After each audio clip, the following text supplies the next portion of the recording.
Today we have Nadene Esterhuizen with us, who's a veteran homeschooling mom of 5 children and 7 grandchildren. So she's building a little nation there.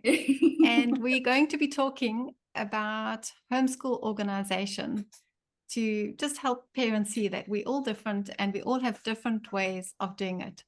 So let's kick off with why we need to be organized. Nadene, I'm going to let you go first as our guest. Well, I come from a teaching background, so that definitely is one side of it, is that when you organize and you know what you want to do and need to do, and you've got your plan and things are in place, there's less likelihood for the day going askew, and for discipline issues and children running off. So I just find if you just are organized, you know where you're going, and your kids know where they're going, things just flow smoothly. It helps just create a rhythm to the day that is predictable, and people know what to do and when to do it. And it just eases things. And there are so many things that pull at us, particularly now. I remember when we started homeschooling, we didn't have social media. The best that we got was a chat group on email. And now we've got Instagram pulling at us, and Facebook and Telegram groups, and there's so many things that can distract us and our children, that it's good to be able to have that plan laid out ahead of us in the day, so we know, gosh, we've got this to do, let's worry about all those distractions a little later. So Wendy, you always like to say that we are not schools, we are homes. So how did you make order in your home so that it could accommodate the flexibility that we need? I like to work with anchors. In my mind, I thought that, in fact, I read a book right in the beginning of homeschooling by a woman called Terry Maxwell, and she had 8 kids. And the only way that she could get to her 8 kids was by separating her day into 30-minute slots, and she ran her life like that, and it was amazing. Not me, not this girl. It didn't work. I did try, but I found that it was actually better for us just to have anchors, and it made sense. We've all got to eat. So it made sense for me to have breakfast, lunch, and supper as anchors for things in our day. So between the breakfast and the lunch, I would try and get all of our schoolwork in. And sometimes it would look nice and methodical if everybody was cooperating. If I wasn't distracted, then we could get through our work in a good, 4-hour morning with a break here and there. And then before breakfast would be our chore time. And then between the lunch and the supper would be free play or activities or errands, that sort of thing. And then after dinner, we would go into our read alouds and devotions and those sorts of things. And that kind of gave me a good overall structure of my day. And it sounds like it was, just perfect, and it just flowed along so beautifully and naturally. No, in the reality of it, as I'm sure both of you can testify, you're struggling with yourself to not, oh, I've got to go hang up washing, or I should put the dishwasher on, or maybe I need to get stuff out to defrost for supper. And the kids are like off there, and you give them a moment to go and grab a snack, and then you've got to go and haul them out of a room somewhere, so there were those moments as well. But just to have those anchors in my day were great for me. Did that resonate in your lives as well? Oh, definitely. I think I called something called a reset.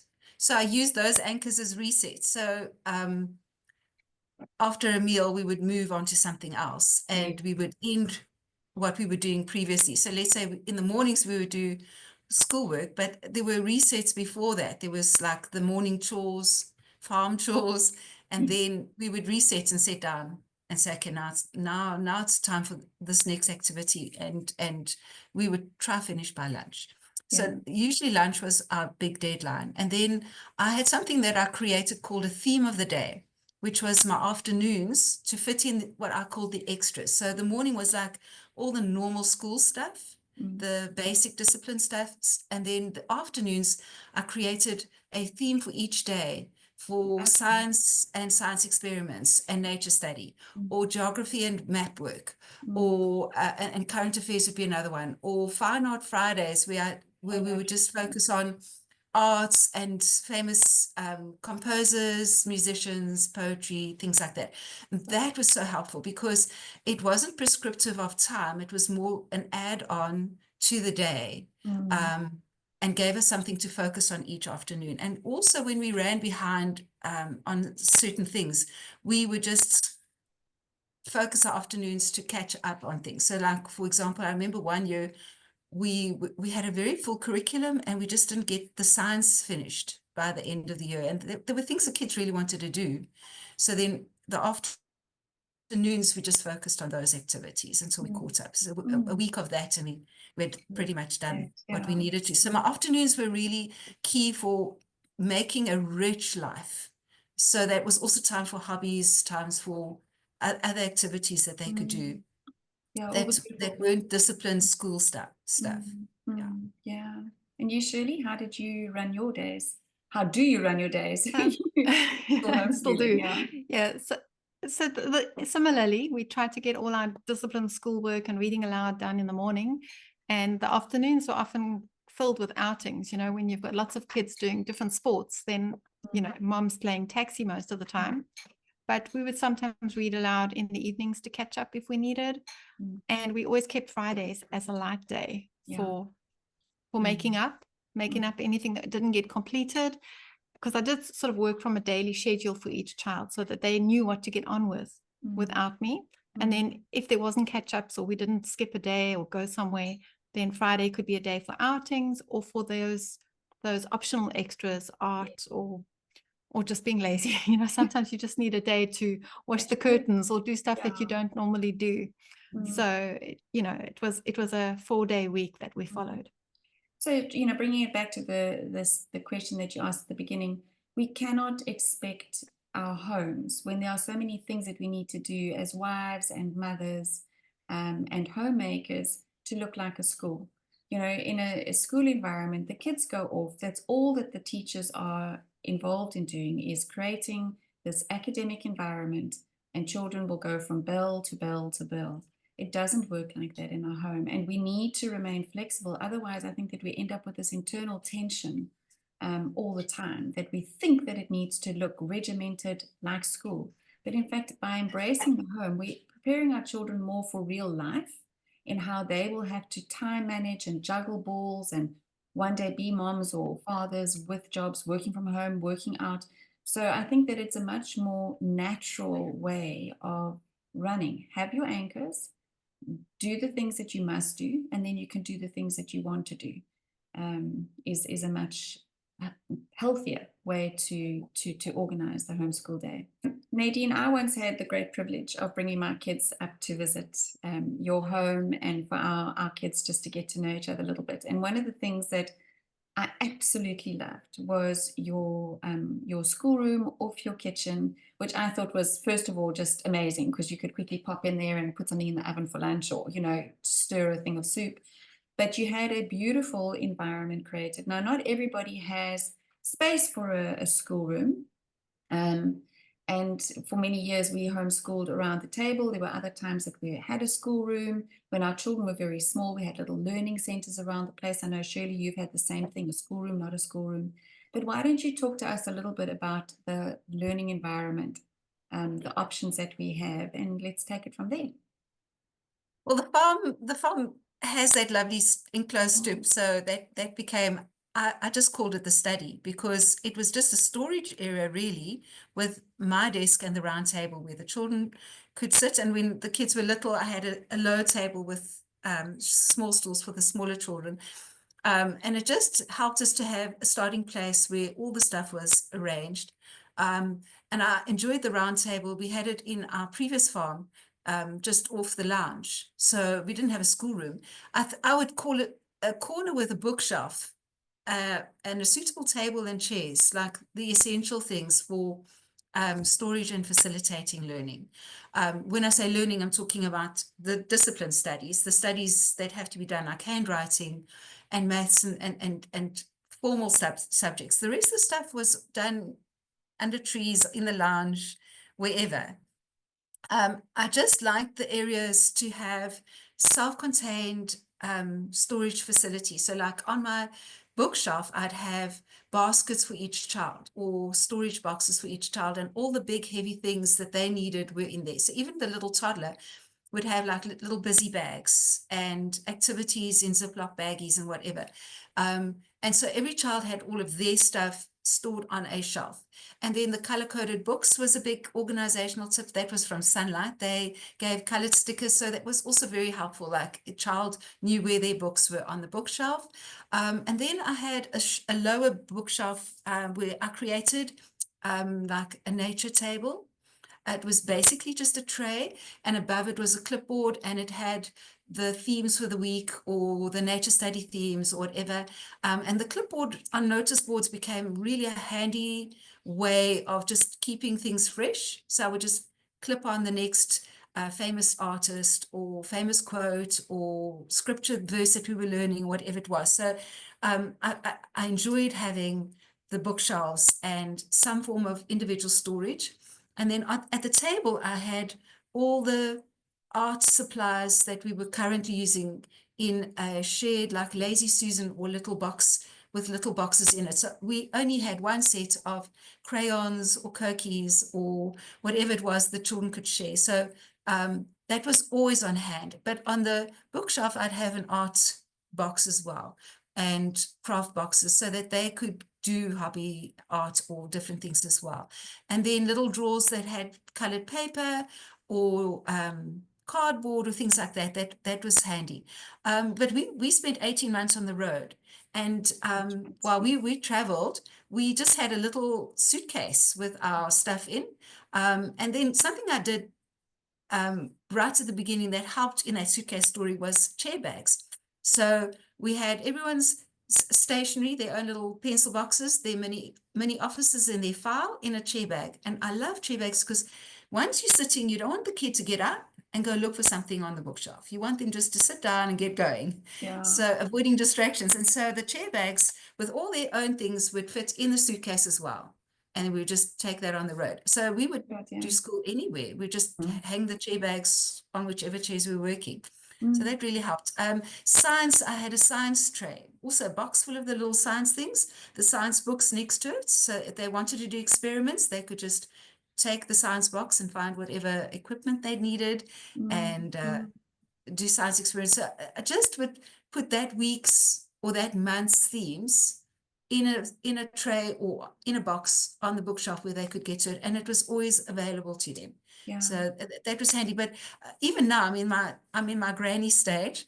I still have my desk there, my sewing table, and Laura and I, my daughters, we're doing art together at the sewing table, and her little kitty is playing there. I've just brought out all my kids' toys, and it's now a playroom. So it's still doing the same thing. It's a place where everything's stored, and we can make a mess and we clean up afterwards, and we're not destroying the whole house. Almost. Yeah, that's the thing. That's the thing.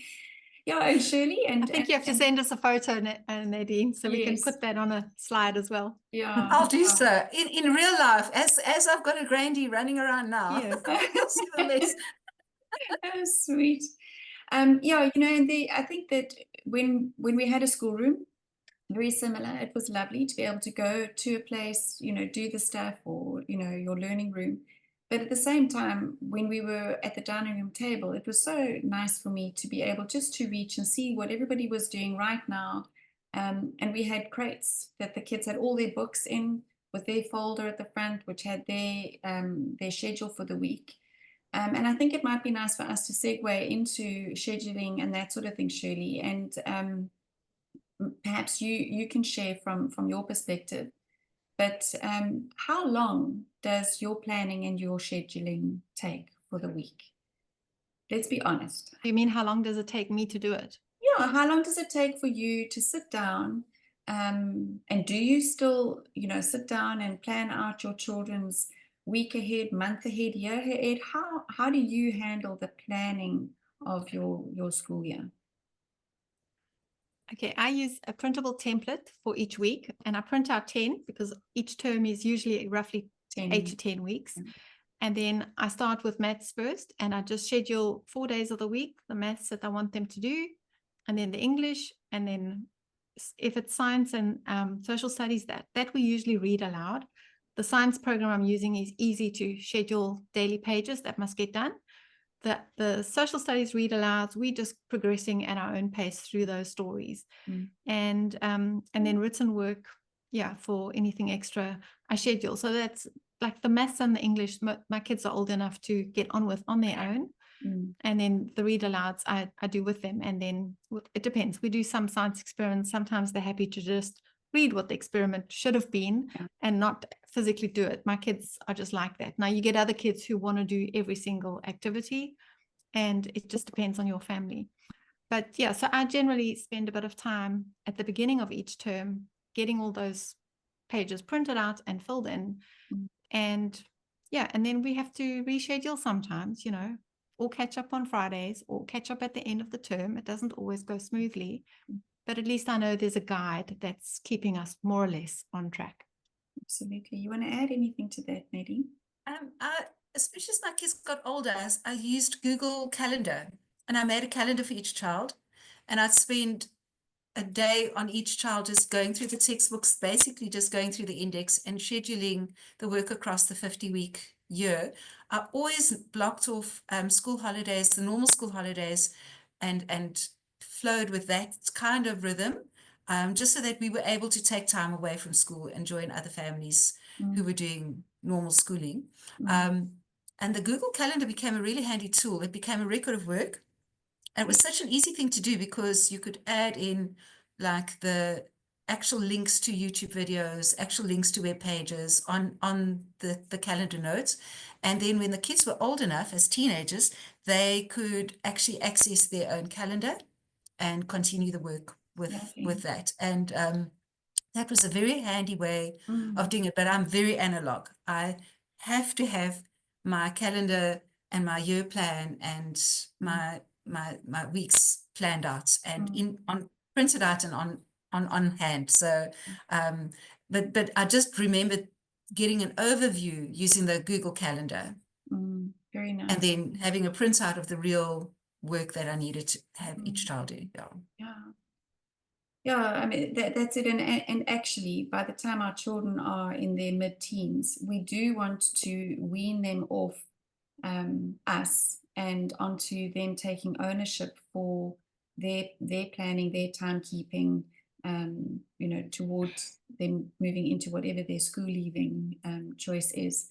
So, I mean, those are all great ideas. I mean, that's fantastic. I think that, we're speaking more to families who are choosing an eclectic model of homeschooling. Obviously, if they are using a sort of a school at home or a CAPS-based online program, it's all done for the mom. But in this space, it's for those who want to, walk in a more eclectic mode. Any closing thoughts about homeschooling, planning, and organization? I will just give you actually just a little plug. For folks who want to know more and get planners, and you mentioned their office, their little personal office. All of those printed or printables are on your website called Practical Pages, which has been for us through our years of homeschooling such a source of, encouragement as homeschoolers. You've spoken so highly of our Footprints programs there. It was your companion as you did your road trip for 18 months. You've got all your planning, your goal setting, such a lot of beautiful individualized things that parents can print. So we'll put a link to that in the comments below. But anything in closing, what you guys would like to add to a new mom starting out homeschooling?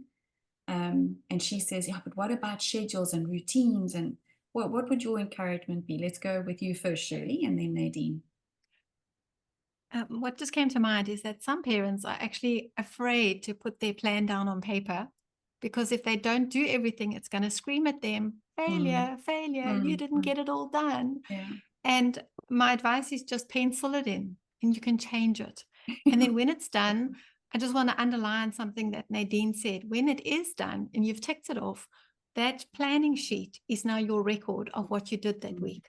Very good point. And so it serves two purposes. So it is worthwhile to put it down on paper in pencil if you need to. Yeah, very good. Yeah. Nadine?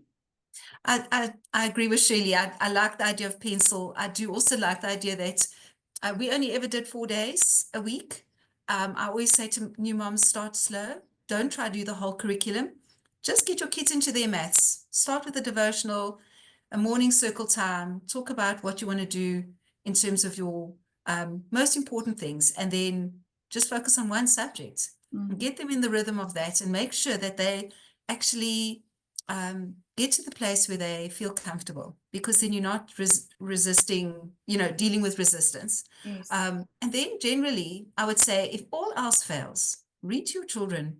If you just do nothing more than read aloud to them, and allow them to talk and dive into little interests. And you're always looking for that spark. I would say, forget about succeeding on any testing, finishing a grade. Look for the spark of excitement and stimulation and facilitate that. That would be my absolute best advice to any young mom, new homeschooling mom. And then generally just ease into each subject. Don't think on day one, we're going to tackle the entire timetable. Give yourself at least 2 to 3 weeks to ease into the subjects one at a time. If it goes well, you're ready to start the next subject. And I must say, even all the way to high school, I tried to do a Charlotte Mason kind of thing. I never was a purist. I don't think I could ever become a purist. But I always had the sense that I never got to what Charlotte Mason essentially wanted us to do. It was so rich, so deep, and I never got there. But we did amazing, rich, wide education. Don't think narrow. And be limited. You've got this incredible opportunity to make life learning the way of life for your family. And a lot of that is just chatting at the table at supper time and discussing books and looking for the opportunities to learn along the way. Wonderful advice from both of you. I love the pencil idea.